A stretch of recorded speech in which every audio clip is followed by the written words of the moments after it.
So my sister, Nik Armenis, has recently started working with me, and I've been training her, and I thought I'd use this as an opportunity to make some content for, I tend to overcomplicate things, and I know a lot about Google Ads, so I'm trying to simplify it a little bit, and then kind of taking someone who's a lot more of a beginner and getting them to ask me some questions. So she's put together a bunch of questions around Google Ads, e-commerce, digital marketing agency, and she won't actually be on camera, but she'll be asking me the questions, and then I'll be answering them. So we'll split these up into shorter questions as well, but it's a little bit of an insight as to, my views on Google Ads and a bunch of other things. So yeah, we'll jump into it.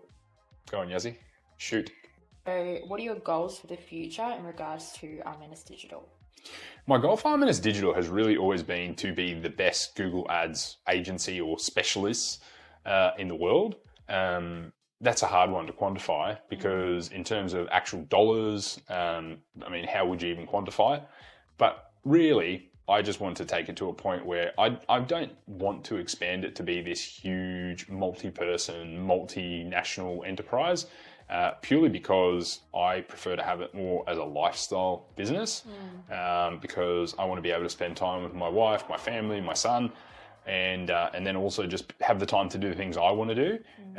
So that's probably always my goal. But in saying that, I'm still an ambitious person, and I would like to continue to grow our client for the right type of client, to grow that out a little bit more. And then just see where it takes us. Like, I don't know, there's not really a revenue goal that I've hit as such. I've always tried to grow around like 20 to 30% a year is kind of my goal. It's normally about right. And then see potentially are there complementary services that we can offer? I would like to offer a bit more in the way of educational products and kind of have a bit of a suite of products there where, potentially I have more of a done with you service as well. And potentially some group coaching sort of style. The problem with the agency and just focusing on that is you're only addressing one very small component of your customer base. And so you're missing out on everyone that wants to do it themselves. You're missing out on someone that just wants someone to help them. You're missing out on people that might be far more advanced and you can't help, and there might be something you can offer them. And then there's people that aren't at the stage where you can help them as well. So trying to probably just help a few more of those people. I don't want to be everything to everyone, but it would be good to kind of try and plug some of those gaps. And then, just personally, probably, improve my content, improve my own marketing, because I think I'm doing a good job at customers marketing. It's probably my own that I need to focus on more, and just getting better at actually not being afraid to put myself out there more and make some offers to people, because I generally don't. I kind of just wait for people to come to me. Yeah. Okay, great. Why do you like working with e-commerce businesses specifically?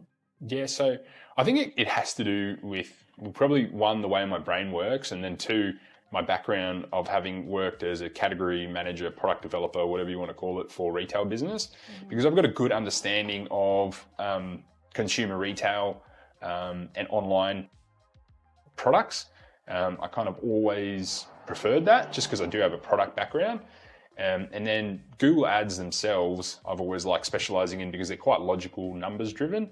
And I've always found I can get clients better results quicker than I could in non-Google Ads, because I've tried, Facebook ads and various other platforms. I've always found Google to be the one that I can get clients the best results the quickest, personally. And I think that generally clients get a better return on ad spend than other areas from me. And e-commerce specifically, a big part of it was that, I did have my own online store. So I was in that space as well. And then also, I just found there was a gap in the market that when I first started, now obviously there's a lot of people doing it now. There were people doing it, but there wasn't anyone really doing it well from a content marketing point of view. And I found a lot of Google Ads agencies would be good at lead generation and then not at e-commerce specifically. And I've always just thought it's better to be able to get someone a sale versus a lead. So I think it's just a more valuable service and it's easier to sell. Yeah. And you can show a direct result of your work and what it's yielded them. And so as long as whatever you charge your client and whatever they spend on ads, they've made a lot more money than that, then it's normally a win-win relationship versus lead generation. You've got to rely on the person's sales process, or you've got to manage that process yourself, and it's just not something it's not my strong suit, and it's not something I'm interested in doing. Yeah. Okay. Cool. So, my last question is, what are your biggest tips for e-commerce businesses looking to scale past 8 figures? Yeah, sure. So as businesses go up and up these figures, like 6, 7, and 8 figures, the strategy needs to change.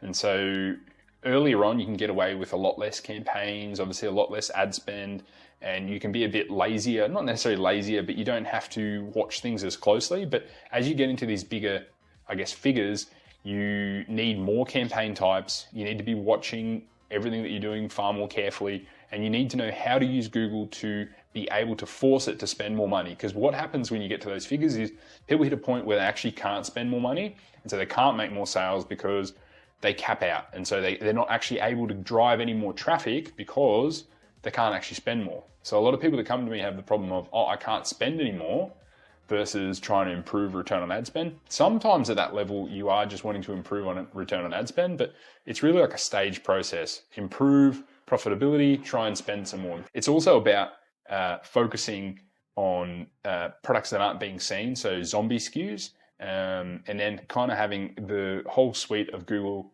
campaign types covered. So search, discovery, demand gen now, display, YouTube, having a nice spread across all of those, and addressing, the correct parts of the funnel with the correct campaign type. So yeah, that's kind of what happens. But at that stage too, it's Google's only one small part of that business. So it's like how to make Google fit into the other areas as well, and make sure that it's cohesive and makes sense, and that they're still able to that they're able to utilize the traffic that's coming from those other areas and make the most of Google.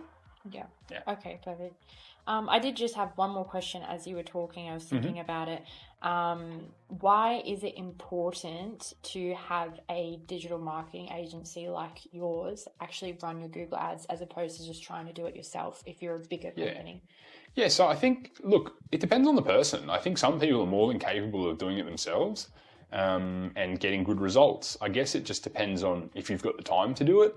And then a big part is, are you going to keep up with the trends? So I guess getting someone like myself to do it is that, well, I'm immersed in this day in, day out. I get to test lots of different things on different people's accounts, not just one. I've got exposure to many other businesses. Even if you hire someone in-house, what I find is that I don't find that you often need a full-time person unless you're a very, very big business and you're running hundreds of different campaigns. But for most e-commerce businesses, it's well within possibility that the owner could run it themselves. But most of the time, unless the owner is a Google Ads expert, even if they are, eventually they run out of time. So it just becomes a time thing of if they want to. And I prefer to see it as like, not necessarily as an agency, of it's just like a trusted relationship of I'm here to help you grow this together. And so I try to structure things that are like mutually beneficial as much as I can, so that I'm not there just to charge them money and there's nothing happening. It actually needs to result in something for them. So it's actually it's a better relationship than an employee relationship, I think, because an employee is just going to get paid a wage. Whereas if you tie some of this or all of it to performance, it's a win-win. And then it's just that expertise that comes along with it. It's like anything. You can literally do anything yourself if you want to. Like, there's no reason why you can't.